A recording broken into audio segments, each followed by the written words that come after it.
Welcome to ProcuredAF. I'm Mariel, your wingwoman for government sales and CEO and founder at Pavilion. We match public sector buyers with suppliers that can help them deliver government services to Americans across the country.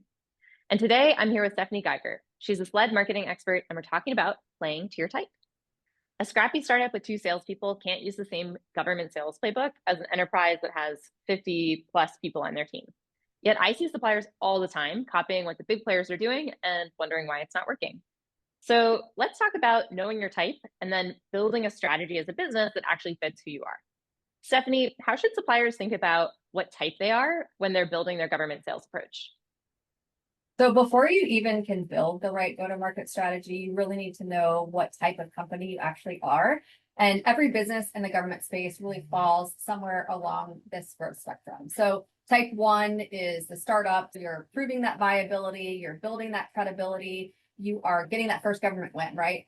And type 2 is the scale up, where you're expanding strategically with those repeatable systems, contracts, and visibility. And then type 3 is the enterprise, where you're really institutionalizing growth, influence, and brand leadership. And the playbook completely changes depending upon which stage you're in. What worked for one doesn't always work for the other. Makes sense. Okay, let's double click even more and jump into type 1, the startup. Small team, limited budget, pretty little brand awareness. What should their strategy look like?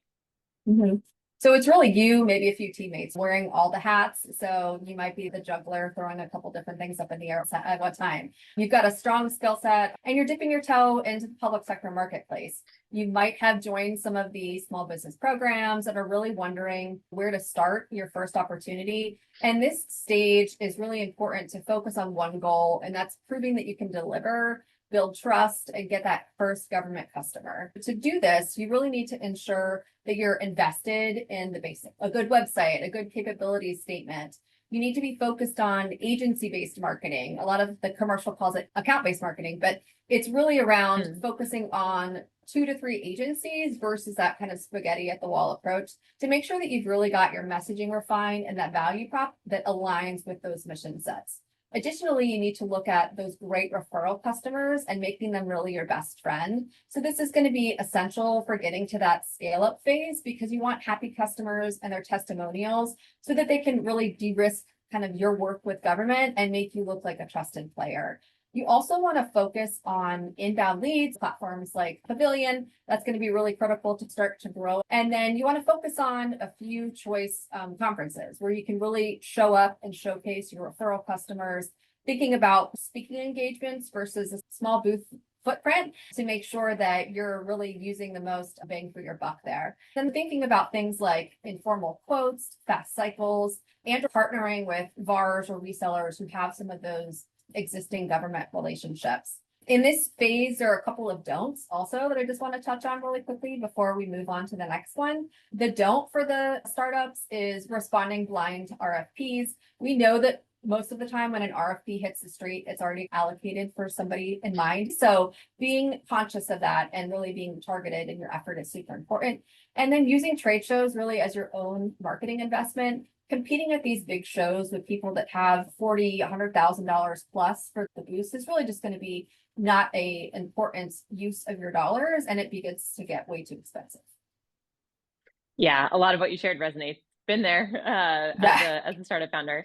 What about type 2, the scale up? Now you have maybe 10 to 50 people, some budget, you have proven product with product market fit and some referral customers. So what's changing?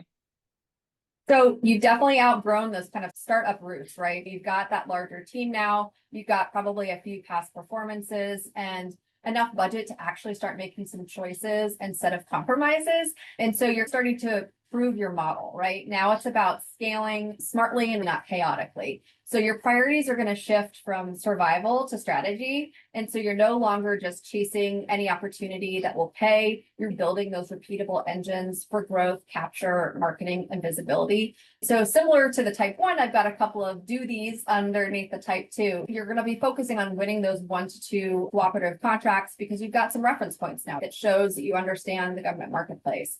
You're going to want to really market those contracts aggressively. Think about your website, making sure it's visible there, thinking about using platforms like Pavilion, looking at putting things in your email signature, LinkedIn banners, right? Anywhere you can kind of put it, you want to make sure that it's very visible to your government prospective buyer. And then you want to invest in scalable marketing infrastructure. So starting to adopt tools for CRM, for marketing automation and analytics, and content tracking. You're going to want to start moving past running things on spreadsheets and like ad hoc sends and really starting to build out your marketing tech stack for scaling. You're also going to want to focus on integrated marketing. So thinking about a combination of lead generation with strong content.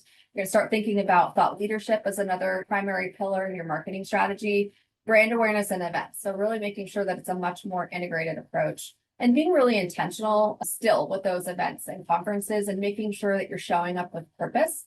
And then lastly is really focusing on developing partnerships strategically, because growth is really going to happen when you're aligning with people that have potentially larger brand presence or can help to strengthen your message to market.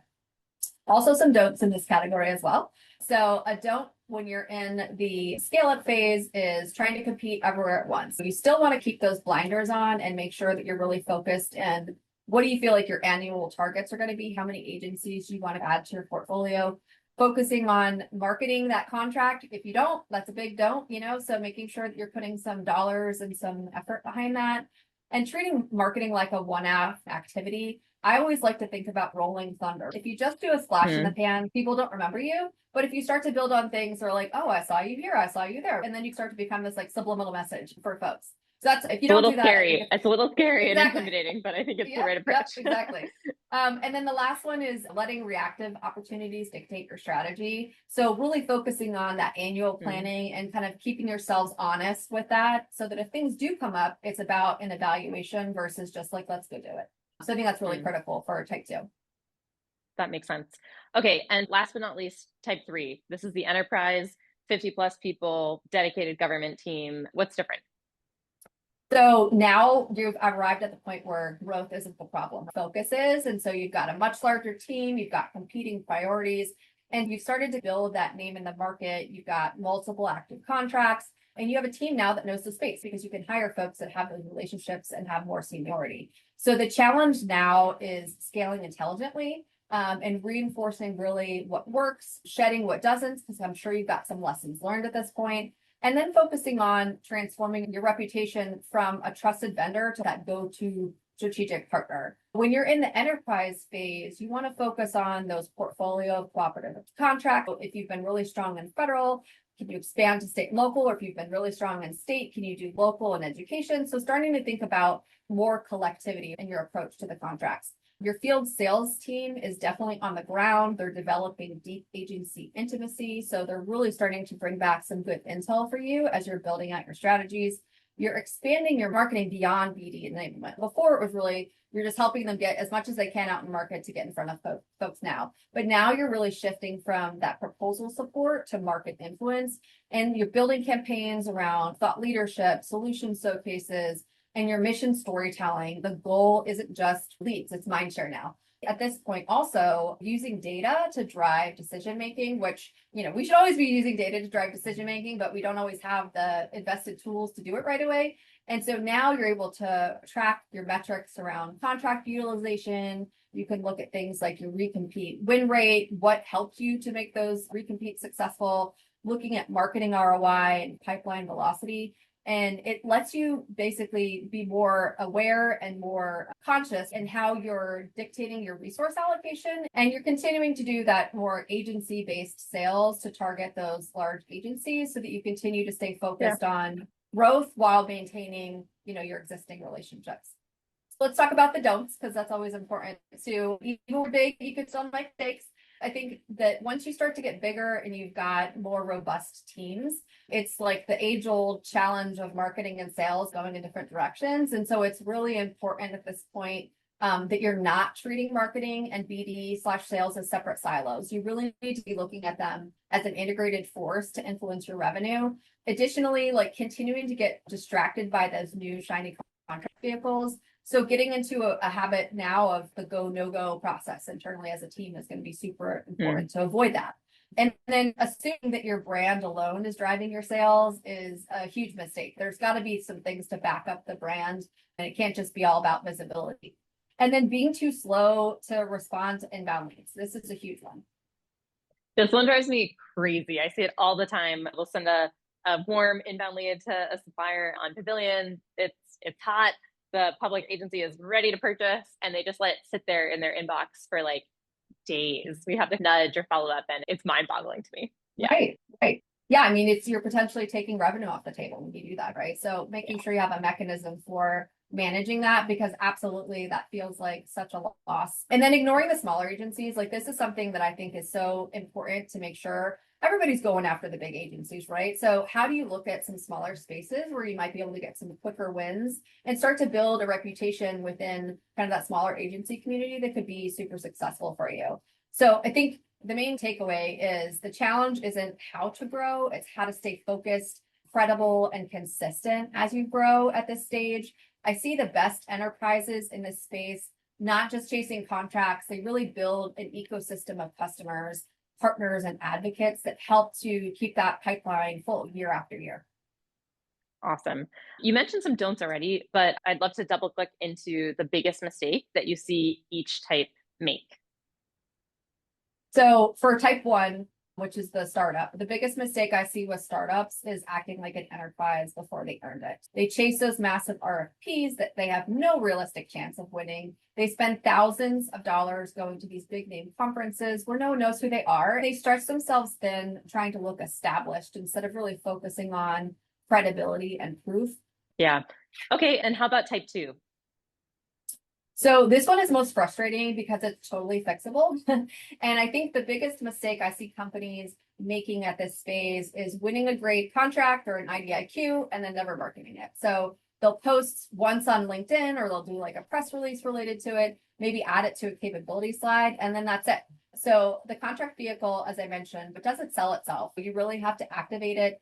You've got to build campaigns. You need to train your sales and BD teams to really lead with it and get your partners to push it. And it's one of those things where if nobody knows that they can buy from you through this vehicle, then it's just another line item within your SAM profile. It's not necessarily doing anything for you. So it's really important to make sure that you're focused on that. It's like buying a gym membership and then never going. You've got to flex that muscle and making sure that it's part of your strategy. Okay. And then type three, the enterprises, what's the top mistake you see them make? So they actually tend to do the opposite. They become so process heavy that they lose their agility. When you're in the beginning, you're agile because you're nimble and you're scrappy. And then you get all these people in there. Every capture meeting is taking 5 meetings, a capture decision, and they're looking at campaigns that needs 3 different levels of approval. And by the time that they respond to a hot lead, somebody else that's smaller and scrappier has already gotten in front of the buyers. At this stage, the challenge really is not around credibility, it's around speed. You've got to really empower your teams to move faster, to test more, and to make micro decisions without waiting for executive sign off on every post or pitch. Government buyers really notice responsiveness, and it's a competitive advantage, especially in a market that is getting more fast and more digital. To sum up, I think the key takeaway, at least for me, is know who you are, play to your strengths, and don't try to be something you're not. The companies that win aren't always the biggest. They're the ones who know themselves. Thanks, Stephanie. I'm Mariel. Let's get you Procured AF.